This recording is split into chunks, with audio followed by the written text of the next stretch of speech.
పార్టీలకు అతీతంగా ప్రజా తీర్పును అందరూ గౌరవించాలి. తెనాలి శాసనసభ కూటమి అభ్యర్థి నాదెండ్ల మనోహర్ జూన్ 4న జరగనున్న కౌంటింగ్ సందర్భంగా తెనాలిలో అల్లరి మూకలు గొడవలు సృష్టించే ప్రయత్నం చేస్తున్నాయని, ప్రశాంత వాతావరణంలో కౌంటింగ్ జరిగేలా అన్ని పార్టీలు సంయమనం పాటించాలని కోరారు. దయచేసి పార్టీలకు అతీతంగా మనందరం కూడా ప్రజల తీర్పుని గౌరవిద్దాం. ఎవరు కూడా తొందరపడి అనవసరమైన ఘర్షణ వాతావరణానికి తీసుకెళ్లే విధంగా ఎవరు చేసినా, మీ దృష్టికి ఎవరు చేస్తున్నట్టు వచ్చినా తప్పకుండా మీరు ఇమీడియట్గా అధికార యంత్రాంగాన్ని అప్రమత్తం చేయాల్సిన అవసరం ఎంతో ఉంది.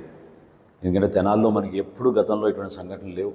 ఒక ప్రశాంతమైన వాతావరణంలో ప్రజల తీర్పుని గౌరవించుకునే విధంగా మనందరం కూడా కలిసికట్టుగా మన ప్రాంత అభివృద్ధి కోసం, మన ప్రజల శ్రేయస్సు కోసం ఈ ప్రాంతం మరొకసారి అపూర్వ వైభవం తీసుకొచ్చే విధంగా మనందరం కృషి చేద్దాం తప్ప అనవసరమైన కొంతమంది ఆలోచనల మేరకు ఇక్కడున్న ఒక ప్రశాంతమైన వాతావరణం చెడగొట్టడానికి వాళ్ళు చేస్తున్న ప్రయత్నాన్ని మీరందరూ కూడా తిప్పికొట్టాలి.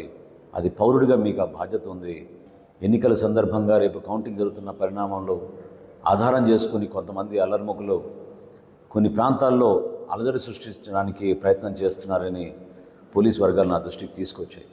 కాబట్టి దయచేసి మనందరం కూడా ఒక బాధ్యతగా ఒక మంచి వాతావరణం మనం నెలకొల్పే విధంగా మన ప్రాంతాన్ని మనం గౌరవించుకుని ప్రజల తీర్పుని మనం శిరస్సు వహించి ఆశీర్వాదంగా తీసుకుని ముందుకెళ్లే విధంగా నిలబడదాం. ధన్యవాదాలు.